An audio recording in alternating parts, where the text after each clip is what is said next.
pero no creo que cambie sustancialmente, así que voy a tratar de compartirles. Vamos a ver.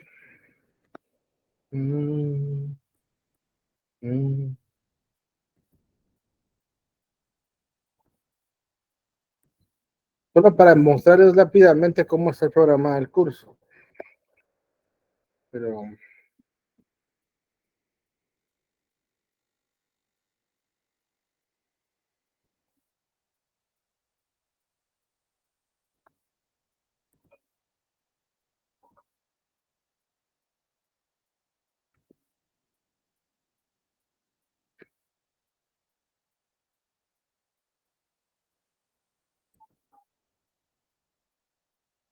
comprobaremos con la pantalla.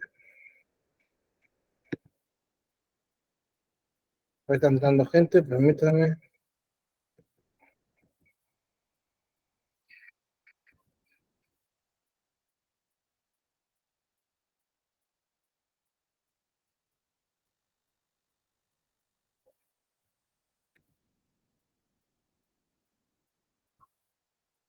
¿Pueden ver mi pantalla? Sí, Lick. Sí, Lick. Bien. Tengo la duda todavía si va a cambiar algo de esto, pero supongo que no. Como saben, es análisis de la política internacional 1 con código 063. Aún no tenemos firmas porque todavía no está aprobado. Aquí pueden ver que este que está acá es el contenido mínimo del curso. Claramente dice tendencias históricas de transformaciones del sistema internacional desde el siglo XVI, o sea, 1500. Introducción a la problemática general del campo de las relaciones internacionales a partir de las principales tendencias y características de la política internacional de inicios del siglo XX. Análisis de la política internacional, definición de la política internacional de la primera mitad del siglo XX, relaciones de poder, su significado, estrategias, variables e indicadores, vinculados con la teoría de las relaciones internacionales. Estudios de caso, el Imperio Napoleónico y Europa, la Santa Alianza y la Primera Guerra Mundial, la Revolución Rusa, el nacimiento de la Unión Soviética, la crisis económica de 1929 y la crisis mundial, los fascismos, la Guerra Civil Española, la Segunda Guerra Mundial y el nacimiento de la ONU. De ahí pues están sus atributos, lo que ustedes deben dominar para el final del curso, sus competencias genéricas asociadas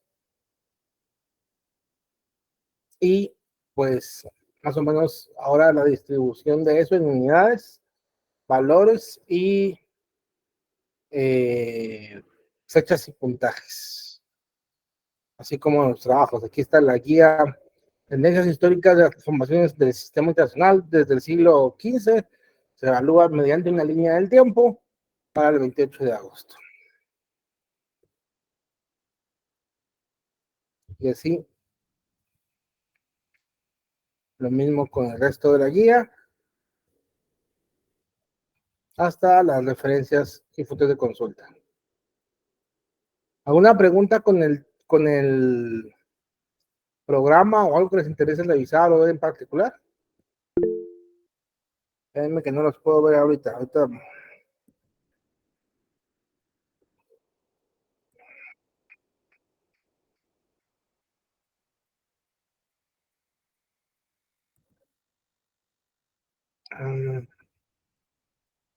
Pues sí, uy, se activó el espejo infinito.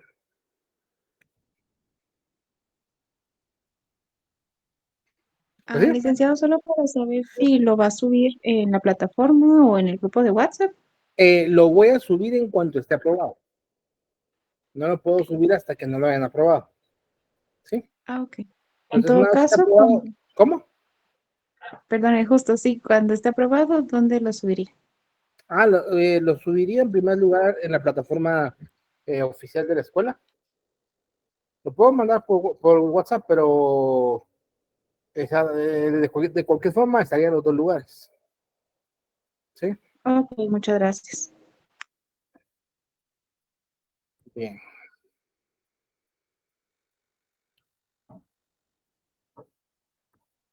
¿No están entrando?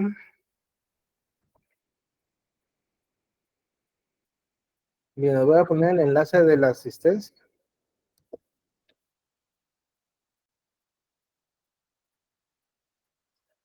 Una vez.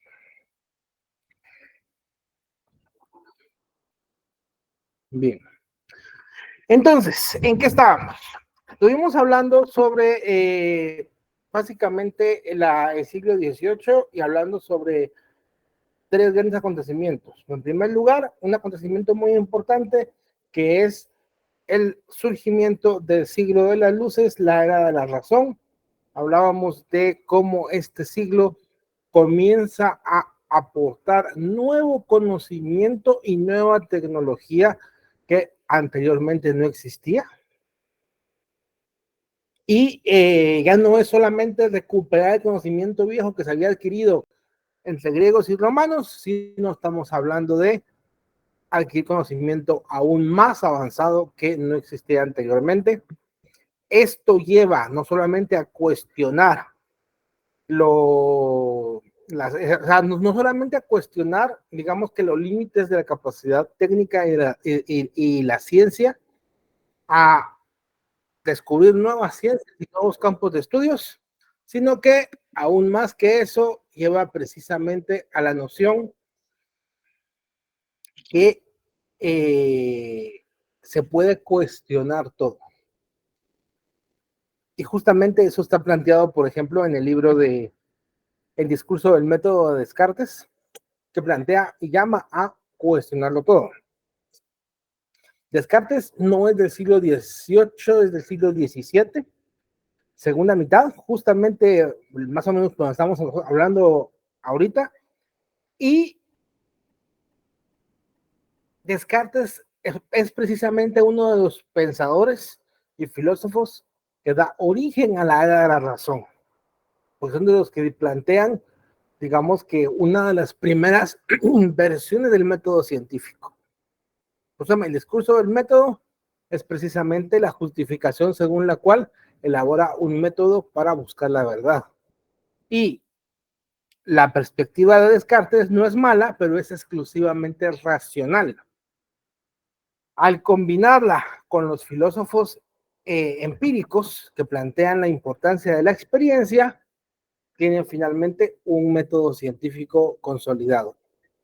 Y entonces, algunos de estos filósofos y pensadores plantean sus cuestionamientos no solamente a la ciencia natural, sino también a la forma de ejercer gobierno, el porqué del gobierno, de dónde viene el gobierno, y les decía que eso originó múltiples pensadores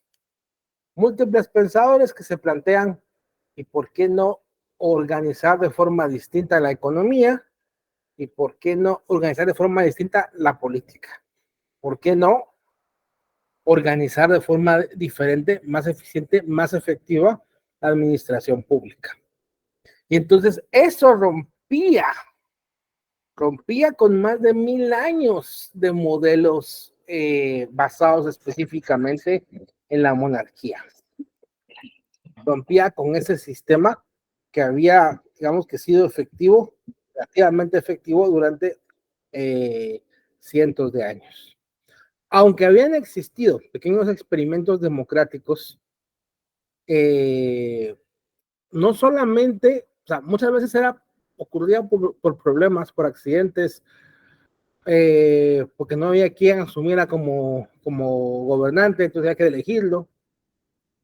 Pero aquí estamos hablando no solamente de que haya la oportunidad de elegir en alguna ocasión, sino que estamos hablando de una base filosófica, teórica, económica, política, que plantea por qué los gobiernos provienen de la voluntad del pueblo y por qué la soberanía de las naciones no viene del derecho divino, viene del derecho de los gobernados, que es la voluntad del pueblo la que ejerce esa autoridad.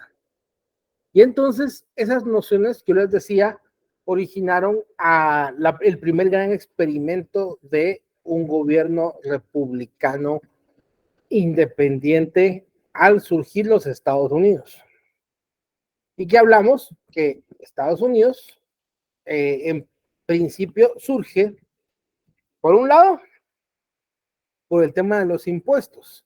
El hecho de que el rey Jorge III de Inglaterra pretendiera eliminar la calidad de ciudadanos del imperio a todos los que vivían fuera de las islas del imperio, o sea, todos los que habían salido a las colonias y sus hijos, de repente de un plumazo perdieron toda su ciudadanía y sus derechos y sus privilegios por ser ciudadanos. De repente ya no eran ciudadanos. De repente ahora, como en su calidad de colonos, no tenían los mismos derechos ni los mismos privilegios por ser parte del imperio. Y como les conté, incluso hasta echaron del parlamento a los representantes de las colonias y los mandaron de regreso a las colonias. Y, o sea, esa acumulación de grandes ofensas hizo que las colonias dijeran, bueno, si no nos quieren reconocer como ciudadanos británicos, pues entonces no vamos a ser ciudadanos británicos, vamos a fundar nuestro propio país. ¿Sí? Y entonces es ahí donde las 13 colonias se organizan, se unen y forman un congreso, y este congreso forma un ejército para defenderse de los ataques del Imperio Británico, y este ejército finalmente con ayuda francesa los derrota. Yo les había dicho que los franceses no ayudaron a los estadounidenses porque les gustara su causa, no. Porque simpatizaran con sus ideas, por supuesto que no. Y entonces, ¿por qué? Simple y sencillamente querían vengarse de Inglaterra. O sea, los franceses habían perdido la colonia francesa del Quebec en Canadá en manos de los británicos. Y entonces, eso fue en tiempos del rey Luis XV. Y entonces su hijo, neto, me acuerdo, el rey Luis XVI, vio su oportunidad de vengarse de los británicos, haciéndoles a ellos perder 13 colonias en Norteamérica. Por supuesto, eso requirió mucha diplomacia. Ahí se movilizó bastante Benjamin Franklin, que viaja junto con John Adams al reino de Francia en ese momento, y convencen a Luis XVI de darles grandes cantidades de barcos, municiones, que logran proteger la costa de las colonias antes de que los británicos logren reabastecer a sus tropas en tierra.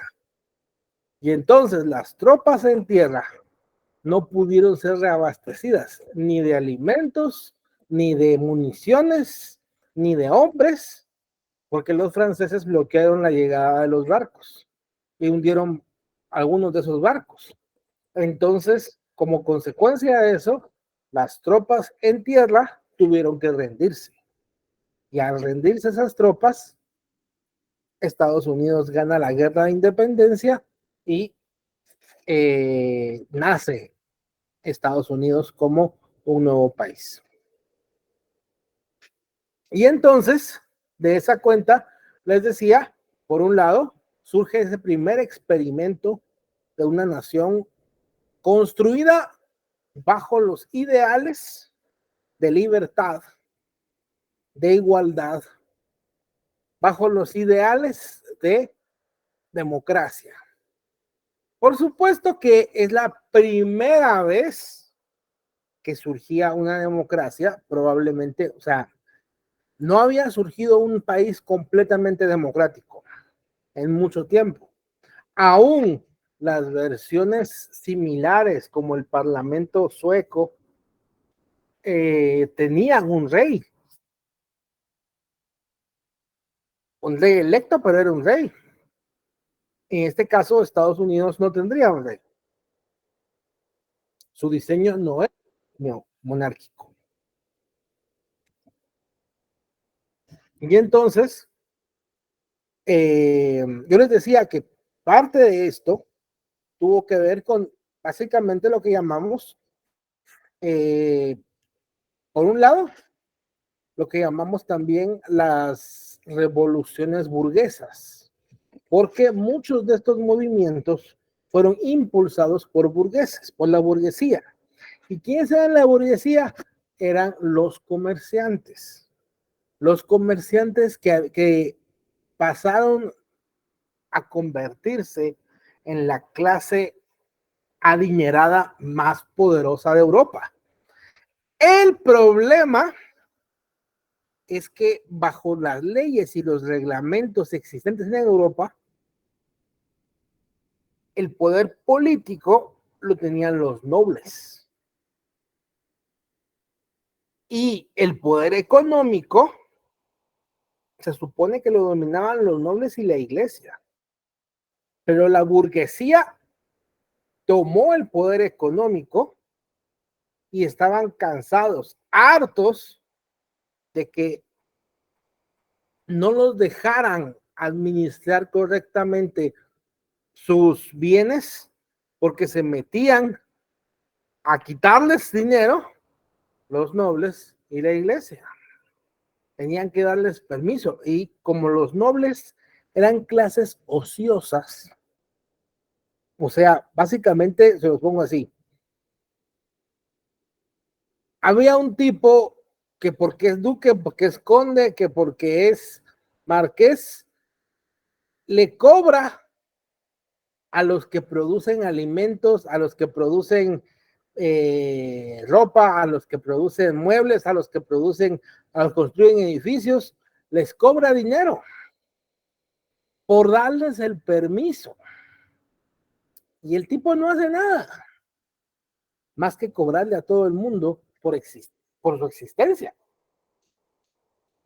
Y entonces los nobles, la burguesía comienza a decir, ¿para qué sirven esos nobles?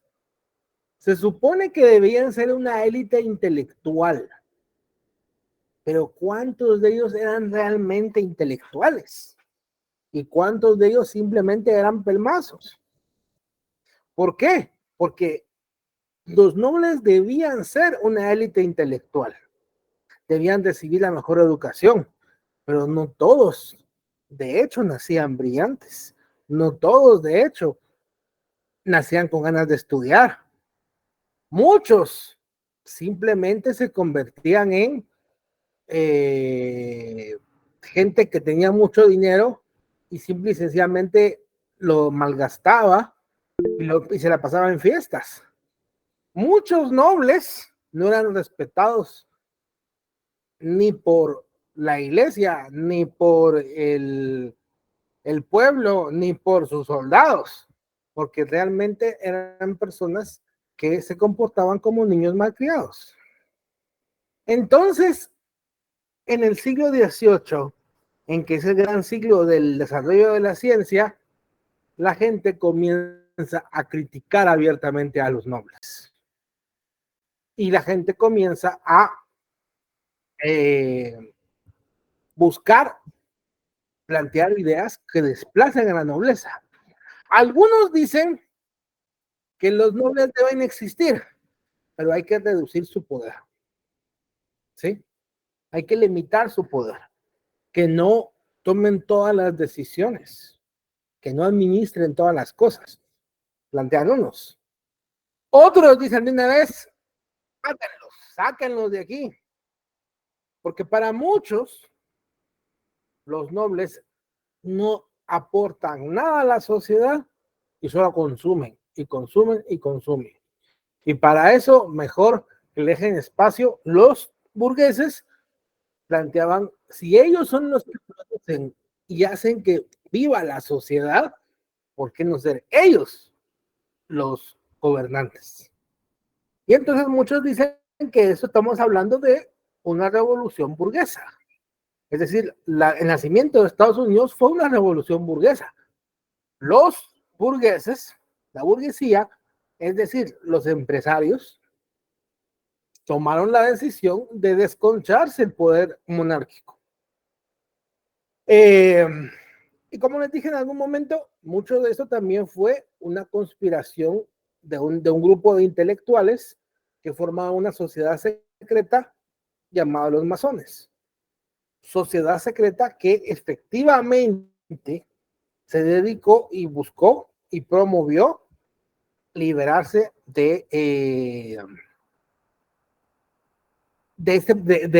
los conservadurismos religiosos, monárquicos, de esta clase aristócrata que no aportaba nada a la sociedad y que ellos se consideraban en gran medida científicos, en gran medida pensadores, en gran medida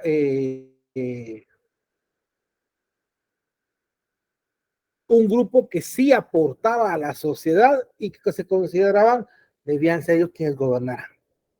Los masones en gran parte del mundo se tenían que mantener en secreto porque eran gobernados por tiranías. En Inglaterra era una tiranía la que los gobernaba. En los lugares donde se hacían más democráticos como Estados Unidos, se podían hacer públicos y decir abiertamente que eran masones. Por supuesto que había muchos grupos, especialmente religiosos, que rechazaban a los masones, precisamente porque ellos rechazaban a los religiosos, o los masones promovían el Estado laico y los religiosos promovían el Estado confesionario. Entonces ese era un gran problema.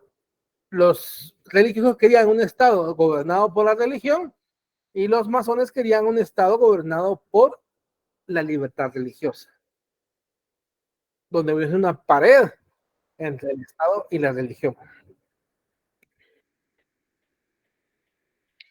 Yo les decía, gran parte de las grandes revoluciones que fundaron los países de América, del continente americano, son revoluciones promovidas en muchos casos por círculos masones.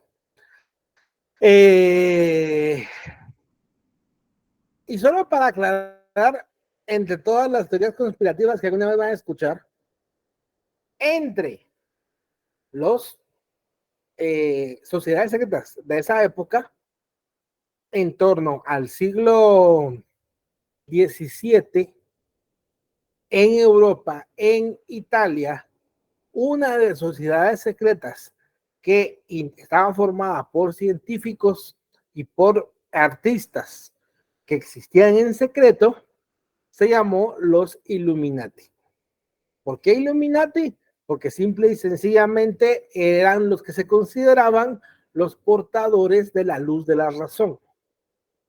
Entonces, como son científicos, son artistas, han leído y escuchado obras de Aristóteles, de Platón, de Descartes, y entonces tienen una filosofía y una ciencia más avanzada, se consideran iluminados, Illuminatis. Ellos existieron por un muy breve periodo de tiempo y algunos de sus miembros se confrontaron directamente con la iglesia.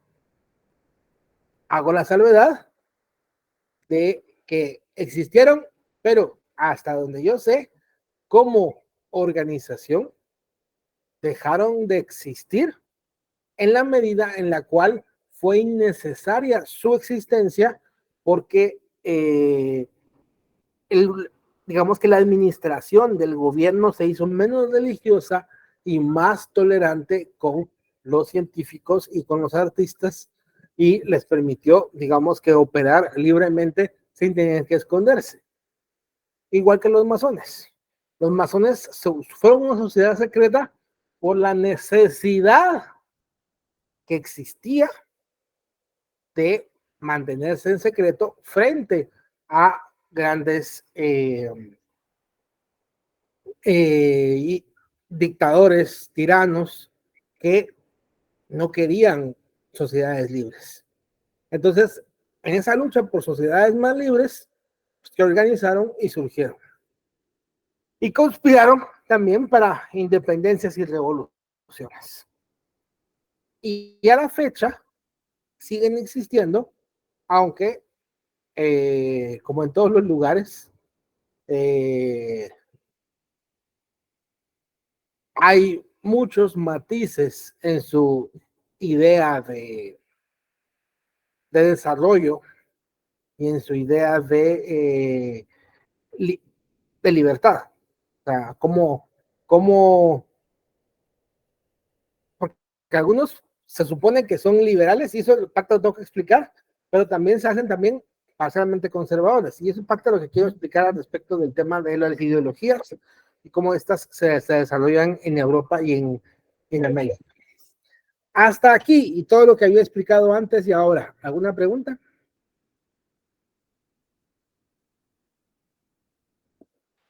Todo bien, licenciado. Gracias, Gabriela, que me avisa, pero me avisó tarde, porque me avisó hasta ahorita. Hasta ahorita me di cuenta. La puedo poner a grabar, pero una recapitulación de lo que habíamos estado viendo.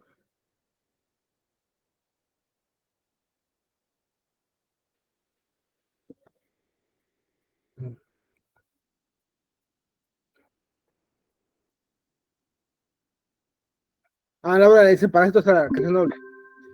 Bien, fueron enemigos jurados y perseguidos de la Santa Sede. Sí, exactamente, Roberto. Los Illuminati fueron, igual que los masones, entre otras sociedades secretas que existieron con ideas similares, se pelearon con las iglesias locales y tuvieron pues sus diferentes que veres en algún momento dado.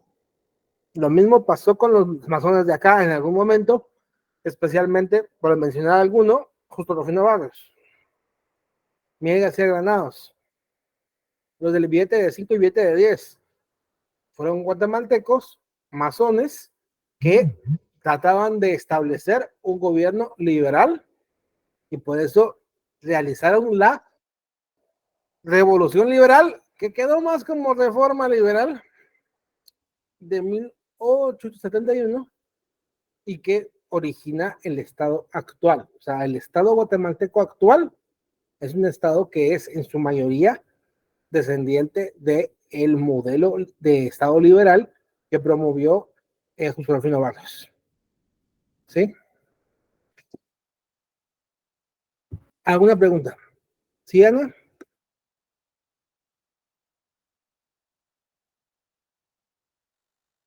Sí, es correcto, Ana. Efectivamente, eran sociedades secretas que se movilizaban precisamente porque había un gobierno tiránico, absolutista, que limitaba, por mencionarle algo muy sencillo, algo que hicieron los conservadores en Guatemala cuando gobernaron con Rafael Carrera entre 1831 y 1870. En ese periodo, los conservadores entregaron la educación pública enteramente a la iglesia. Es decir, que en Guatemala no se enseñaba ciencias, no se enseñaba ninguna materia realmente científica, solamente se habían clases de matemática, derecho, filosofía escolástica, y en eso se dedicaba la educación pública, aprender a leer y escribir y aprender a sumar y restar. Y entonces, una consecuencia de entregarle a la iglesia por 30 años la educación pública es que pasados esos 30 años, usted no tiene profesionales que sepan hacer nada más que ser abogados. Si, mucha gente comenzaba a ver temas de biología hasta que se iba a la universidad a estudiar medicina, pero de ahí no había clases científicas. Y eso es precisamente parte del atraso de Guatemala, tuvo que ver con el haberle entregado por 30 años a la iglesia en la educación pública. Ese es un gran problema en términos de lo que un país puede considerar como parte de su desarrollo y potencial. Vamos a ver, no le entiendo, Osvaldo, ¿cómo así? Espérame, ahorita quiere hablar Jorge, y después le pregunto a Osvaldo qué quiso decir. Jorge. Gracias, licenciado. Solamente ya tengo aquí en mis apuntes y quisiera conectar con lo que está diciendo sobre los Illuminatis, que los europeos redescubrieron a Aristóteles y a Platón, ¿verdad? Gracias a las escrituras de los árabes. En Entonces, buena medida también gracias a los bizantinos cuando entraron a Europa después de que cayera Constantinopla. muy bien. Ahí veo que de ahí pues nace la era de la luz, ¿verdad? Si no estoy mal. No es Y, inmediato, hago la aclaración. Los ujú. árabes comienzan digamos que a comerciar con los europeos en torno al año 1200, 1300, 1400. Ahí comienzan a recuperar ese conocimiento a través de los árabes. Pero en 1453 cae Constantinopla y una gran cantidad de europeos refugiados se va y viaja hacia Europa Occidental. Muchos de ellos cargando con libros y conocimiento que se había quedado guardado en el Imperio Romano de Oriente, o sea, Bizancio. Al llevar ese conocimiento a Europa Occidental, comienzan a redescubrir ese conocimiento que estaba prácticamente congelado en el tiempo. Eso dio origen en gran medida, o sea, la combinación de esos elementos, el comercio con los árabes, su conocimiento antiguo, los refugiados de Constantinopla, la caída de ahí, originó el Renacimiento. El Renacimiento, 1400, 1500, ocurre la Reforma Protestante, el conflicto con la iglesia, el surgimiento de las iglesias evangélicas, 1500, 1600, hasta ahí es el periodo del Renacimiento. Hasta 1700, que comienza lo que llamamos el siglo de las luces. ¿Sí?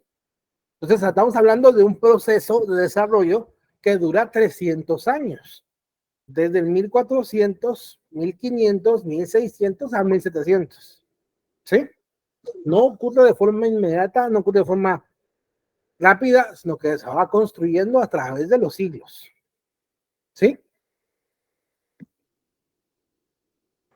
Claro, gracias, licenciado. Estaba viendo que también, pues sí, me imagino que eso tomó tiempo porque pues eso llevó a que superaran a los romanos, a los griegos, a los egipcios y pues claro, eso lleva tiempo, ¿verdad?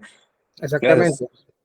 O sea, para cuando llegamos al siglo XVII, bueno, al siglo XVIII, perdón, ya comenzamos a ver que la ciencia comienza a superar los conocimientos griegos y romanos, que comienzan a fabricarse máquinas que los romanos nunca soñaron con construir. Comienzan a fabricar, y comienzan a proponer nuevas formas de administración pública y descubrir nuevos aspectos químicos y científicos que nunca se habían conocido anteriormente. Entonces, eso comienza a ocurrir hasta el siglo XVIII. Y precisamente esto lleva a las revoluciones burguesas, a esos movimientos como la independencia de Estados Unidos y luego la Revolución Francesa. Solo antes de entrar, ¿qué es eso, Osvaldo, de y era negro Justor? ¿Qué es eso?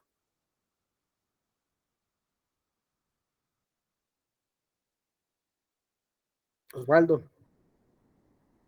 Osvaldo.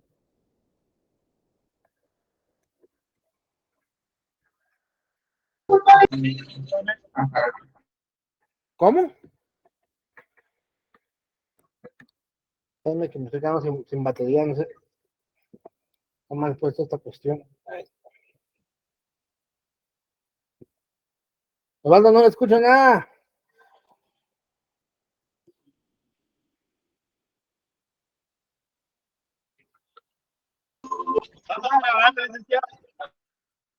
¿Cómo? Estoy hablando. Ah, bromeando, dijo. Ah. Bueno, supongo que tal vez hablaba de la hora. Sí, ya entendí. Bueno, en fin, avancemos. La Revolución Francesa, y vamos a entender esto. La Revolución Francesa no ocurre en un solo bloque porque no fue originalmente planificada.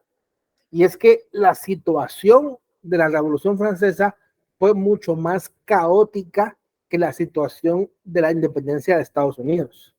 Porque en la independencia de Estados Unidos, los representantes electos se reunieron para organizarse, a hablar con las asambleas populares y llegar a acuerdos con el pueblo para saber qué hacer.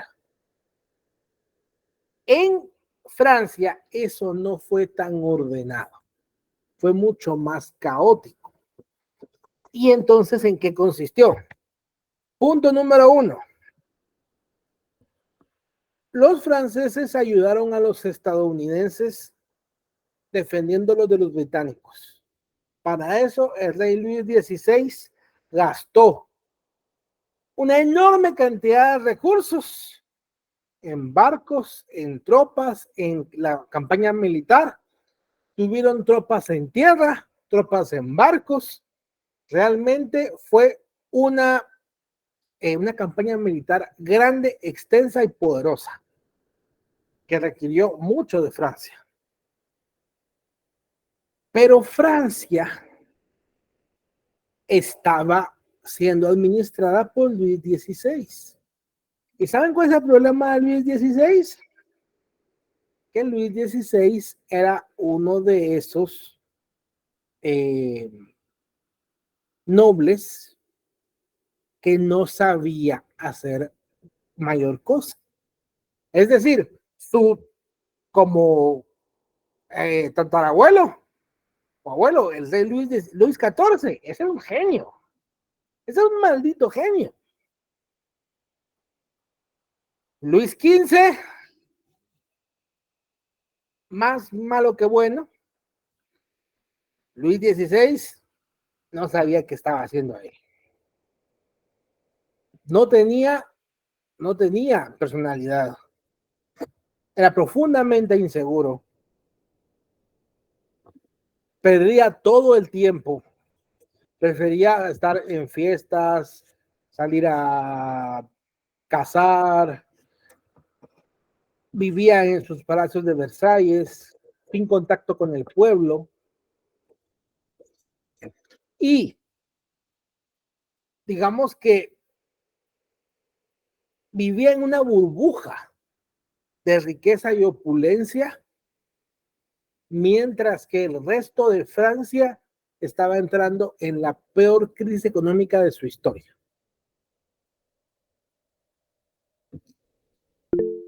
En torno a Abigail, ¿sí? Era algo así como María Antonieta. María Antonieta era la esposa de Luis XVI. Ah. Y solo para hacer la aclaración al respecto de María Antonieta. Miren, en Europa habían ciertos conflictos fuertes entre ciertos países. Por ejemplo, constantemente había un conflicto entre Inglaterra y España.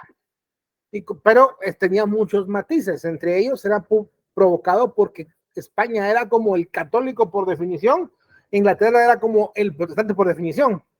Entonces, Inglaterra protestante, España católico, se la pasaban peleando. Y Francia también constantemente tenía el mismo problema con Inglaterra, constantemente en conflicto. Pero había otro conflicto que era un poco más complicado y era el conflicto con los Habsburgo, con Austria. Y Austria era gobernada, Austria y el imperio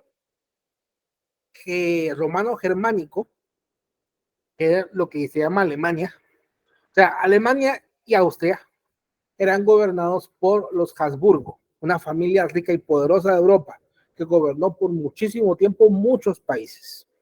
Hasta México gobernó. Y los Habsburgo, como les digo, una familia rica y poderosa por siglos.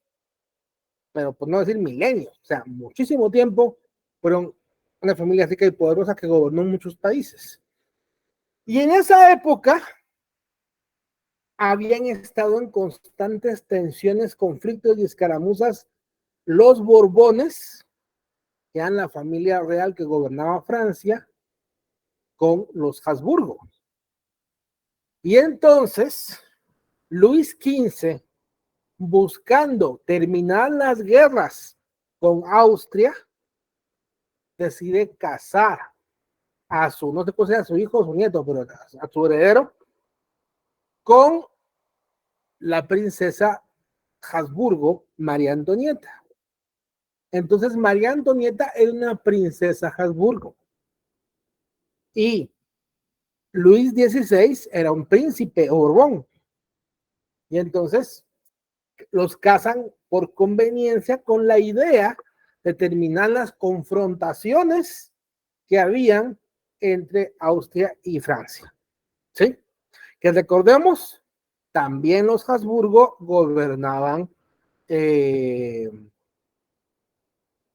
imperio romano germánico y también los Habsburgo gobernaban otros países. Recientemente, quiero decir, comenzando el siglo XVIII, los Habsburgo perdieron la corona de España y entonces la tomaron los Borbones. Entonces, los Borbones ahora gobernaban Francia y España, por lo que el aliado natural de Francia era España, porque ambos eran gobernados por familias borbonas. Entonces, el hecho de que un Borbón se casara con un Habsburgo automáticamente significaba muy probablemente paz en toda Europa, porque entonces esa alianza ya significaba que no iban a haber más confrontaciones entre países gobernados por Borbones y países gobernados por Habsburgo. El único problema eran los británicos. Pero bueno, el asunto en esta cuestión es que Luis XVI simple y sencillamente era un noble que no tenía las cualidades que se requieren en un noble, sino que por el contrario tenía todo lo opuesto. Era débil de carácter, débil de personalidad, no se interesaba en la ciencia, no se interesaba en el arte, no se interesaba en saber gobernar, simplemente era un patojo baboso y nada más. Pero se suman dos problemas más. Problema número uno. Siempre han habido nobles babosos gobernando. Eso no es nada nuevo, nada raro. El problema es que se combine la peor crisis económica de la historia de Francia con un gobernante que es baboso. Ese es el problema. ¿Sí? Que se combinen esos dos elementos al mismo tiempo, eso sí es muy malo. ¿Sí? Y a eso hay que sumarle que este mal gobernante mira su oportunidad de vengarse de los británicos por haber conquistado el Quebec a su papá y ayuda a los estadounidenses, pero no mide el gasto. Y por ayudar a los estadounidenses, Luis XVI básicamente se acabó las reservas de dinero. Se acabó las reservas de dinero. Eso no sería tan malo si no fuera porque lo que sucede a continuación es una serie de inviernos fuertes en los cuales se pierde toda la cosecha. Toda la cosecha. Y no un año, no 2 años, no 3 años. Hablamos de varios años de que la cosecha se pierde casi en un 100%, porque hay constantes conflictos, constantes problemas ambientales, sequías, grandes heladas, y entonces la suma de eso es no hay suficiente alimento. El problema es que cuando un país no tiene suficiente producción de alimentos, lo que haría sería usar su oro y comprar en el extranjero a otro país que tenga superávit de alimentos. Pero no había dinero porque se lo había gastado en campañas militares. Entonces, ¿qué hizo Luis XVI? Ante año tras año que no habían suficientes recursos y año tras año que no había suficiente producción de alimentos y la gente comenzaba a padecer hambrunas. ¿Qué hizo Luis XVI? Absolutamente nada. Porque él vivía en su burbuja en Versalles. Él vivía en su burbuja en Versalles, ajeno de lo que pasaba en el resto del mundo, ajeno de lo que pasaba en su propio país, en su propia ciudad. Y mientras la gente se estaba muriendo de hambre en las calles, Luis XVI seguía viviendo con excesiva opulencia, con excesivos banquetes, gastando en grandes cantidades. Y eso, cuando el pueblo comienza a darse cuenta, a percibir que el gobierno simple y sencillamente no está funcionando, la gente se comienza a molestar y comienzan a haber levantamientos y alzamientos de gente por aquí y por allá, que en su mayoría el ejército logra controlar al principio. Pero hasta el ejército comienza a disgustarse, porque no puede ser que no tengan ni suficiente comida y no haya nadie que atienda el problema. Luis XVI nombra un ministro de Economía a atender el problema. Y el ministro está trabajando para tratar de resolver la situación. Sin embargo, simple y sencillamente no podía este ministro sacarse comida de la manga. Tratar de mejorar la distribución podía ser, pero entonces la gente comienza a resentir cómo los nobles tienen grandes cantidades de alimento porque concentran, o sea, a la hora de repartir comida entre lo poco que hay, primero le dan a los nobles y luego a todos los demás. ¿Y qué pasa cuando quedan millones de personas sin comer? Una hogaza de pan en una panadería estaba alcanzando precios exorbitantes. Yo hice una vez el cálculo de cuánto era y era como que si usted fuera a la tienda a comprar un pan francés y le digan vale como 2,000 quetzales. Una fila de pan francés. Entonces, la gente comienza a no respetar. Ay, sí, espérenme, voy a juntar 2,000 quetzales y regreso. No, La gente rompe la ventana, rompe la panadería y se roba el pan francés, porque están muriéndose de hambre. Y eso provoca, como les digo, conflictos en todas partes. O sea, ya se volaron la panadería. Y así hay múltiples escaramuzas en toda Francia. ¿Qué sigue a continuación de eso? La policía y el ejército arrestan a cuanto alborotador encuentran, lo meten a la cárcel. La gente que comienza a llamar por derrocar a la monarquía, la arrestan y arrestan y arrestan. Y hay un punto en el cual no se dan abasto con arrestar gente. Ya van a arrestar a todo el mundo, no pueden. Y entonces, el 14 de julio de 1789, la situación llega a un punto de quiebre. La gente sale a las calles en estado histérico, en estado de hastío, cansados de que el gobierno, pero ¿qué hizo el rey para empeorar todo? Como habían múltiples conflictos, múltiples problemas, y sentía que el ministro de Economía no arreglaba el problema, entonces el rey decide despedir al ministro.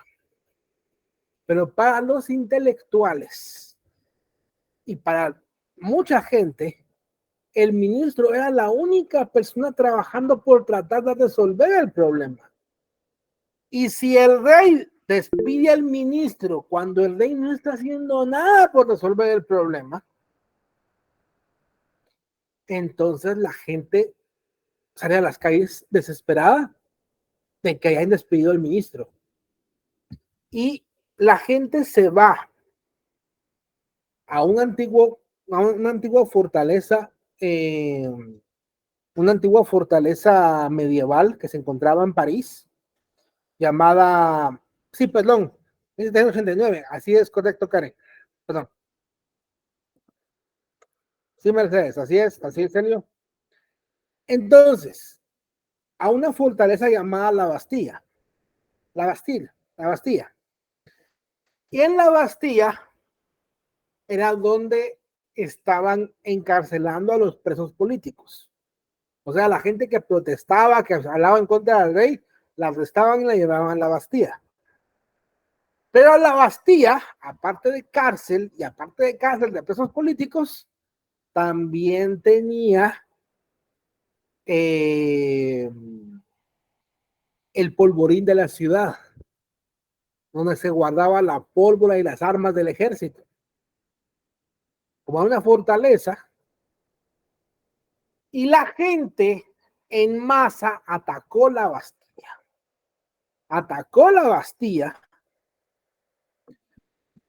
Mataron a los guardias, liberaron a los presos y se robaron el polvorín, las armas, la pólvora, todo. Y la gente estaba en un estado de ánimo tan crítico que esa fortaleza medieval, ese castillo, lo demolieron a golpes.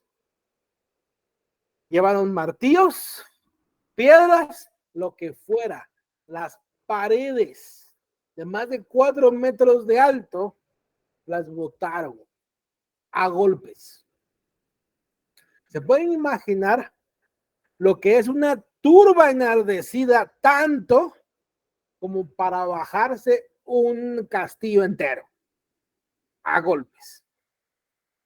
Por supuesto que no lo votaron en un solo día, se lo echaron en varios días, pero comenzó el 14 de julio. Y ese fue el inicio de la Revolución Francesa, ¿sí? Lo que llaman la toma de la Bastilla, que fue básicamente tomar la Bastilla y luego destruirla, dio origen a el inicio de la Revolución Francesa. ¿Sí? Nos quedamos ahí, seguimos el día lunes. ¿Alguna pregunta antes de terminar? Se quedó en lo mejor, Lick. Es que hay que dejar para el siguiente, Parece una serie, Lick. por supuesto, si así es la historia. Y ya que Licenciado, disculpe, solo una molestia. ¿Cuándo sería la fecha del examen con usted? está en el programa, están programados la misma fecha todos los exámenes.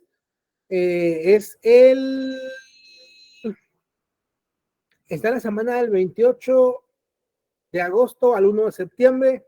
Yo pensaría en todo caso perfilarlo hacia el 31 de agosto, pero tengo todavía que hablar con ustedes para fijar eso.